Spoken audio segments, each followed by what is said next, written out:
자, 무디스의 신용등급 강등 사태가 있고 주말이 지났고 첫 거래가 있었습니다. 오늘 증시에 미치는 영향 아시다시피 그다지 크지 않았습니다. 다우지수, S&P 500, 나스닥 모두 미약하지나마 상승을 했고요. 러셀 2000도 전약 후강에 가까운 모습이었습니다. 주말에 베센트 재무장관이 얘기한 무디스에 대한 반론 전해드린 바 있는데 또 다른 트럼프의 가신 중 한 명인 케빈 헤셋 백악관 국가경제위원회 위원장이 나와서 또 반론했습니다. 미국 국채는 지구상에서 가장 안전한 투자다. 다들 어떤 나라의 채권보다 미국 채권을 갖고 싶어 한다. 그러니 무디스가 뭘 하든 상관이 없다. 이렇게 얘기를 했고요. 또 바이든 정부 탓을 많이 했습니다.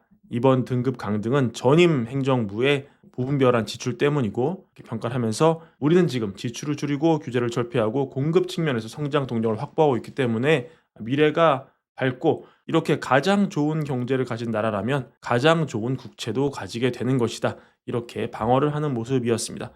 하지만 월가 일각에서는 여전히 우려의 목소리 내고 있는데요. 두 명의 인물, 일단 다이먼 CEO, 이 뉴욕에서 JP모건 투자자의 날 행사가 있어가지고 발언했는데 요지만 좀 살펴보자면 우리는 막대한 재정 적자를 안고 있고 중앙은행은 지나치게 아니라고 시장이 이 모든 걸 다 잘 관리할 수 있다고 믿지만 나는 그렇게 보지를 않는다. 관세를 놓고도 지금 시장이 관세의 실질적인 영향이 나타나지 않았다고 그렇게 안심하고 있지만 10% 떨어졌다가 10% 반등한 지금 상황은 지나치게 낙관적이다. 이렇게 지적을 합니다. 또 지금 트럼프 대통령의 관세 정책이 본격화되면서 기업들이 이 가이던스를 하향 조정하고 있다. 그래서 6개월 안에 이익 성장률 전망치가 0%까지 내려갈 텐데 이게 연초에는 12%였기 때문에 그렇게 되면은 주가도 하락할 수밖에 없고 시장의 퍼 자체도 하락할 것이다. 이렇게 전망했는데 이 퍼가 이 주가를 주당 순이익으로 나눈 거기 때문에 이 동일한 퍼가 유지되더라도 요게 내려가면은 요게 내려가야 이게 유지가 되는 건데 게다가 이것까지 내려가면은 주가가 상당히 내려갈 수밖에 없는 거죠. 이 얘기는 상당히 이 다이먼 CEO가 미국 증시를 베어리시하게 본다는 얘기입니다. 또 덧붙이기로는 이 스태그플레이션 가능성은 시장이 생각하는 것보다 내가 볼 땐 한 2배 높다 이렇게 평가하면서 상당히 시장을 신중하게 보는 입장이었습니다. 또 CT의 CEO 이 프레이저도 이 금요일날 글을 올렸습니다. 어떻게 올렸냐면은 시장이 이 자산 가격에 더 큰 위험을 반영하면서 변화의 조짐을 보여주고 있다 이렇게 평가를 하면서 주식시장이 흔들리는 와중에 국채 금리는 오르고 있고 전통적으로 안전자산 역할을 했던 미국 달러는 과거에는 반등하던 시점에도 약세를 지금 보이고 있다. 이거는 단순한 문제가 아니라 더 깊은 무언가가 심층에서 진행되고 있음을 보여주고 투자자들은 단기 위험만을 반영하는 게 아니라 오랜 시간 믿어온 확신 자체의 신뢰성을 재평가하고 있는 것이다. 이렇게 혹평을 했습니다. 그러면서 연기금 자산 운용사들은 인도, 유럽 일부, 일본 이런 쪽으로 자산을 지금 재분배하고 있고 헤지 펀드들이 굉장히 선택적으로 움직이고 있고 4월 주식 반등 추격하지 않았다. 국부 펀드들 더 공격적으로 지금 미국 외에서 다변화를 꾀하고 있고 달러 대비 헤지 비율이 수년 만에 최고 수준 도달했다. 이렇게 글을 올렸습니다. 여튼 하지만 지금 무디스 신용등급 하락 이후에 오늘 보여준 증시 흐름 이거는 우리가 굉장히 선방을 했지 않습니까? 이거는 분명히 평가를 해줘야 되죠. 사실 이제 키는 채권 시장이 쥐고 있다고 봐야 될 것 같습니다. 사실은 오늘 증시가 장 막판으로 갈수록 그래도 추격을 잃지 않고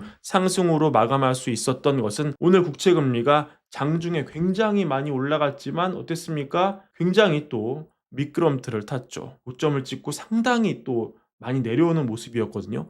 이런 모습이 일단 증시에 장중에 좀 안도감을 줬다. 이렇게 볼 수 있고 일단은 지금 그 트럼프 정부 핵심 공약 감세 법안이 하원을 간신히 정말 통과하긴 했지만 이게 또 앞으로 아마 지속적으로 버즈가 될 겁니다.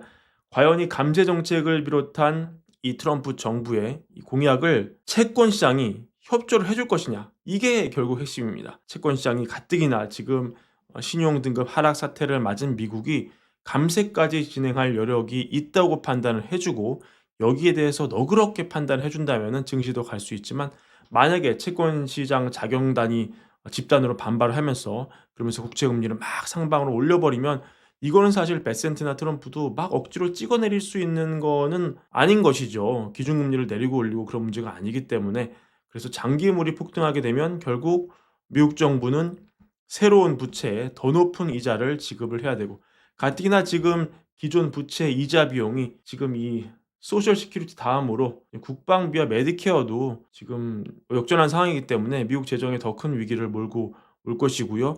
증시 할인율이 국채금리 상승에 따라서 올라가기 때문에 증시 하락 압력 작용하게 될 것이고요.